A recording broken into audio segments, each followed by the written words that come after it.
ప్రాంతాన్ని నువ్వు మళ్ళీ ఇవాళ దుష్పరిపాలనలో నీ దుర్మార్గపు మాటలతో వాళ్ళ మనసుల్ని గాయం చేయడానికి వచ్చావు ఇవాళ. కానీ నెల్లూరు జిల్లా ప్రజలు శాంతియుతంగా ఉంటారు, గౌరవప్రదంగా ఉంటారు, క్షమార్హులు. మామూలుగా ఎవరైనా తప్పు చేసినా క్షమించేటువంటి హృదయం కలిగినటువంటి వాళ్ళు నెల్లూరు జిల్లా ప్రజలు. కానీ ఎప్పుడూ మాట్లాడరు. సమయం వచ్చినప్పుడు మాత్రం కీలెరిగి వాత పెట్టడం మాత్రం ఖాయం. ఆ వాతలు తట్టుకోలేక నువ్వు నీ తాబేదారులు నెల్లూరు జిల్లా వదిలి పారిపోవడం కూడా ఖాయం అని చెప్పి నేను ఈ సందర్భంగా తెలియజేస్తున్నాను. ఇవాళ నువ్వు వచ్చి చేసింది ఏముంది? ఏం లేదు. మత్స్యకారుల నోట్ల మట్టి కొట్టడానికి తయారయ్యావు. మా ప్రభుత్వాలు ఏదో చేస్తుంది. రేపటి మత్స్యకార కుటుంబాల్లో యువతకి పరిశ్రమలు తీసుకొచ్చి వాళ్ళకి ప్రాధాన్యతనివ్వాలని ప్రయత్నం చేస్తున్నాం. కేంద్ర ప్రభుత్వం దీనికి అనుమతులు ఇచ్చింది. కేంద్ర ప్రభుత్వం మద్దతు ఇస్తూ ఉంది. మా ప్రభుత్వాలు పనిచేస్తూ ఉన్నాయి. పాపం ఆ మత్స్యకార కుటుంబాలు ఆ సముద్ర దేవతను నమ్ముకొని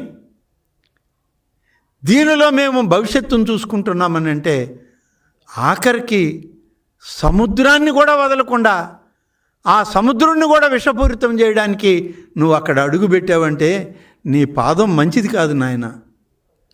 చాలా దుర్మార్గమైనటువంటి పాదం నీ పాదం. ఆ సముద్రం కాడికి పోవద్దు. కానీ సముద్రుడు కోపగిస్తే ఏమవుద్దో తెలుసా? నిన్ను నీతోటి ఉన్నటువంటి ఆ తాబేదారుల్ని ఒక్క అలతో సముద్ర గర్భంలో కలిపేసుకుంటుందే తప్ప నీకు అర్హతను మాత్రం ఇవ్వదు.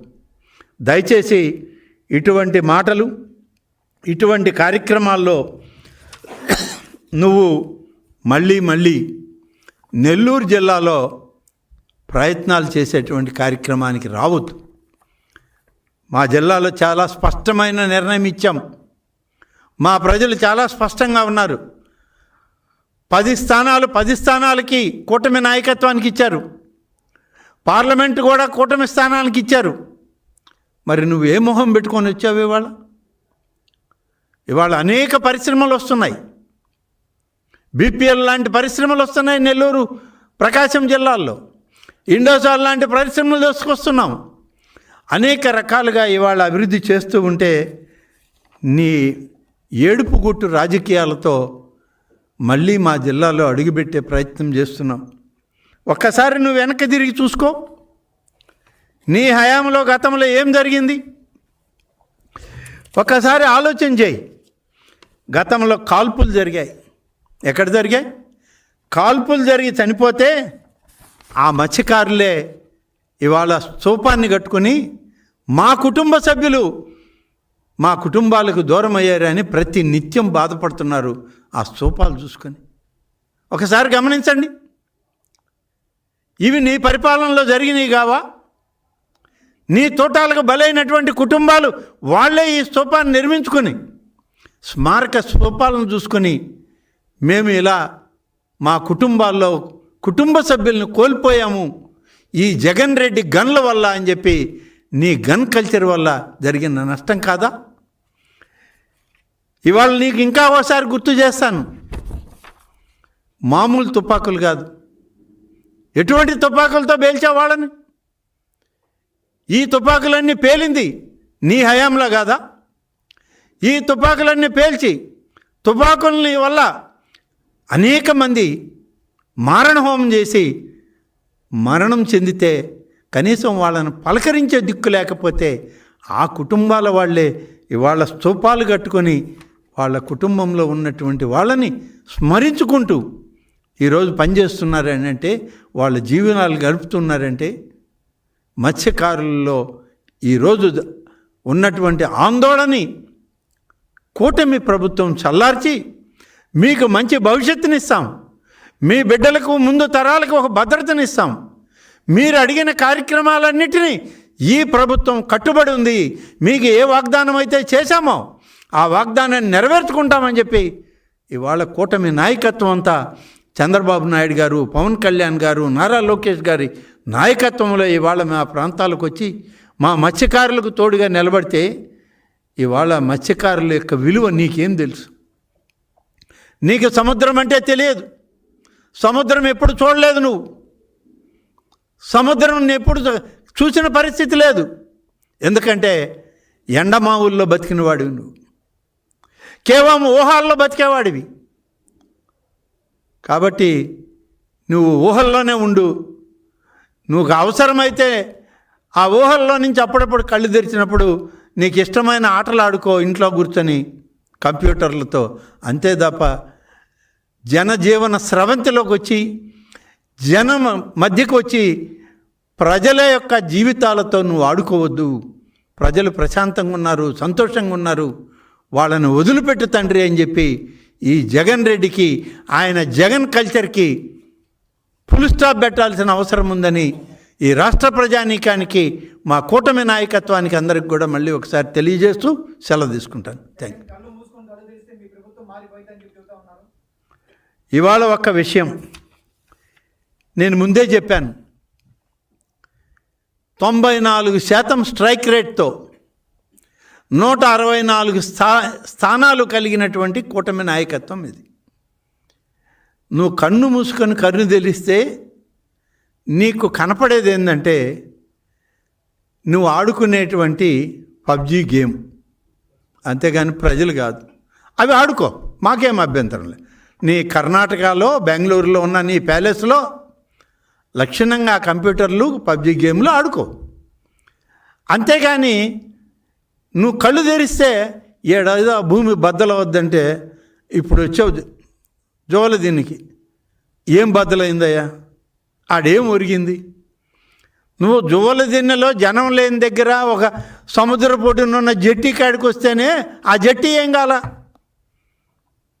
ఇక ఈ రాష్ట్రంలో అత్యంత విశ్వాసం కలిగినటువంటి ప్రభుత్వం నువ్వు కన్ను తెరిస్తే పడిపోద్దా? బద్దలవద్దా? అవ్వాల్సిందే బద్దలు. ఎప్పుడో నీకు ఈపు విమానం మూత ముగించి బద్దలు చేసేటువంటి రోజు భవిష్యత్తులో ఉంది. తప్పదు. ఈ రాష్ట్ర యువత కాసుకొని ఉంది మళ్ళీ ఒకసారి నీకు బుద్ధి చెప్పి తరిమి కొట్టడానికి. దానికి తయారుగా ఉంది.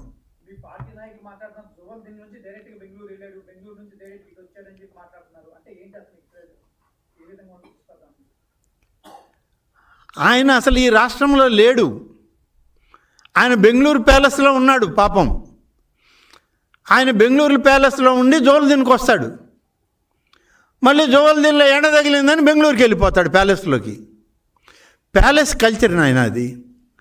ఈ ప్యాలెస్ కల్చర్ ఉన్నటువంటి వాళ్ళు, గన్ కల్చర్ ఉన్నటువంటి వాళ్ళు సామాన్య ప్రజల మధ్యలో తెరలు లేకుండా తిరగలేరు. తెరలు ఉండాలి, చుట్టుపక్కల చెట్లు కూడా ఉండకూడదు, చెట్ల నీడ కూడా తగలకూడదు. ఆ చెట్ల నీడ మధ్య ఏమన్నా ఇబ్బంది ఏమని చెట్లు కూడా నరికిచ్చేశాడు స్వామి. 5 సంవత్సరాలు ఆ చెట్ల విలాపం విన్నాం కదా. మనకి అనేక రకాల పెద్దలు, కవులు అనేక మంది రాశారు. వృక్ష విలాపాల గురించి పుస్తకాలు రాశారు. ఆ విలాపం విన్నాం, ఆ చెట్ల బాధను విన్నాం, ఎక్కడికక్కడ నరికేసిన సందర్భాలు. కాబట్టి ఆయనకి సెగదగలని రాజకీయాలు కావాలి. అది మన ఆంధ్రప్రదేశ్లో ఎట్లా కుదరద్ది? సముద్రం ఒడ్డు మంది, సముద్ర తీర ప్రాంతం మంది, సముద్రంలో ఉదయించేటువంటి సూర్యభగవానుడు, సముద్రం వెనక వైపున అస్తమించేటువంటి చంద్రులు, వీళ్ళిద్దరూ కలిసి ఆంధ్రప్రదేశ్ రాష్ట్రాన్ని సమిష్టిగా ఈ యొక్క చీకటి వెలుగుల మధ్య ఆంధ్రప్రదేశ్ రాష్ట్ర ప్రజానీకానికి మంచి భవిష్యత్తునిస్తున్నటువంటి ఈ ప్రభుత్వానికి తోడుగా ఉన్నారు. కాబట్టి ఈ వెలుగులు, వేడి, చల్లదనం ఆయన తట్టుకోలేడు.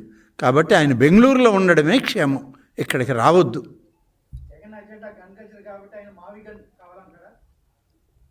నా దృష్టిలో అయితే మావి గన్ అనేది కాదు, ఆయనకు కావాల్సింది గన్నే. అందుకనే ఆయన పేరులో గన్నే తీసుకున్నాడు. ఆయన పేరులో గన్ ఆయన తీసుకున్నాడు. ఆయన పేరులో ఉన్నటువంటి మొదటి 2 అక్షరాలను మేము తీసుకొని జగన్నాథ రథచక్రాలలో నీవు నలిగిపోతావని మేము చెప్తున్నాం. అది కాబట్టి జగన్నాథ రథచక్రాలు తిరుగుతూ ఉన్నాయి. ఈ ఆంధ్రప్రదేశ్ రాష్ట్రంలో రోడ్ల మీద నడుస్తుంది.